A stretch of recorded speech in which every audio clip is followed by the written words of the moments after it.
على جبين سعادتي وأفكاري تجري الحروف بأشواق وأزهار. میں تو اس دور کی ایک بات آپ کو سنا رہا ہوں. کچھ عرصہ پہلے سندھ میں ایک وڈیرے کے 5 بیٹے تھے اور ایک بیٹی تھی. 25 مربع زمین تھی. اس نے ایک بیٹے کو 5 مربع دیے تو 5 بیٹوں میں 25 مربع زمین اس نے اپنی زندگی میں ہی بانٹ دی. بیٹی کو کچھ نہیں دیا. بیٹی کو کچھ نہیں دیا. شادی اس کی کر دی تھی لیکن اس کو دیا کچھ نہیں. 25 مربع زمین 5 بیٹوں میں بانٹ دی. ہر بیٹے کو 5-5 مربع دے دیے. بیٹی خاموش ہو گئی. بیٹی چپ کر گئی. اس نے نہیں آواز اٹھائی کہ بیٹوں کو دے رہے ہو تو مجھے بھی کچھ دو. عارف کھڑی نے بڑی پیاری بات لکھی ہے. تیاں لئی پردیس وے بابل تے پتراں لئی جاگیراں. چپ رہنا منہ کچھ نہ کہنا اے تیاں دیاں تقدیراں. تیاں لئی پردیس وے بابل تے پتراں لئی جاگیراں.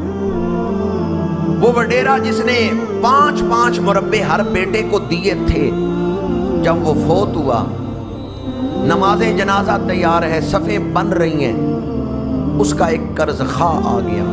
وہ بھی وڈیرا تھا. اس کے ہاتھ میں چیک تھا. اس نے کہا میں نماز جنازہ نہیں پڑھنے دوں گا. پہلے اس میت کے وارث کوئی ذمہ داری لے کہ اس کا قرض کون دے گا. یہ 20 لاکھ کا چیک میرے پاس ہے جو اس شخص نے مجھے دیا تھا. اس کے وارثوں میں سے کون ذمہ داری لیتا ہے کہ وہ 20 لاکھ مجھے دے گا. وہ بیٹے جنہوں نے 5-5 مربع زمین لی تھی نا، وہ ایک دوسرے پہ ڈال رہے ہیں. ایک کہتا ہے تو دے، دوسرا کہتا ہے تو دے. ایک کہتا ہے تو ذمہ داری لے، دوسرا کہتا ہے. وہ آپس میں ہی الجھ رہے ہیں. جنازہ دیر ہو رہی ہے، جنازہ لیٹ ہو گیا، شور مچ گیا جی فلاں وڈیرا نماز جنازہ نہیں پڑھنے دے رہا. وہ کہتا ہے پہلے میرے قرض کی کوئی ذمہ داری لے.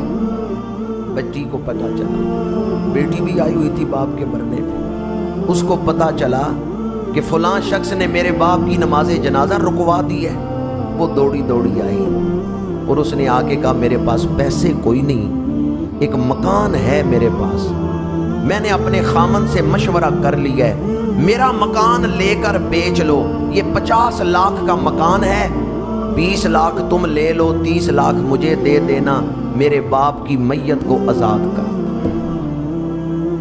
میں نے جب یہ واقعہ پڑھا تو سوچنے لگا وہ میت کتنی تڑپتی ہوگی جب بیٹی آئی اور اس نے اپنا مکان اس قرض خواہ کو دینے کا اعلان کیا کہ میرا مکان بیچ کے باپ کا قرض اتار دو.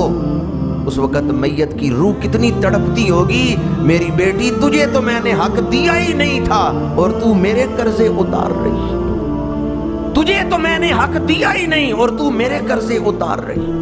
میرے آقا کریم نے فرمایا بیٹیاں محبت کرنے والی ہیں. ایک بیٹی نے اپنے باپ سے پوچھا کہ ابا جان میں نے کبھی آپ کو رلایا بھی ہے؟ بچپن میں کبھی میں نے آپ کو رلایا بھی ہے؟ باپ نے کہا ہاں ایک دن تو نے مجھے بڑا رلایا تھا. بیٹی نے کہا کس دن؟ باپ نے کہا تیری عمر 4-5 سال تھی تو میں ایک دن تیری قابلیت کا جائزہ لینے لگا. 3 چیزیں میں نے تیرے سامنے رکھی، پیسے، کھلونے اور قلم، کہ ان تینوں میں سے کوئی ایک اٹھا لو. میں چاہتا تھا تیری قابلیت کا جائزہ لوں، تو کس چیز کو پسند کرتی ہے؟ پیسے رکھے، کھلونے رکھے اور قلم رکھی. اب تو ان کی طرف بڑھ رہی تھی اور میں سوچ رہا تھا کہ تو کھلونے اٹھاتی ہے یا پیسے اٹھاتی ہے یا قلم. پر میں حیران ہوا تو نے تینوں چیزوں کو ہاتھ سے ہٹا دیا اور دوڑ کے میری گود میں آ کے بیٹھ گئی. اس دن تو نے مجھے بڑا رلایا تھا کہ چوتھا آپشن میں نے نہیں دیا تھا.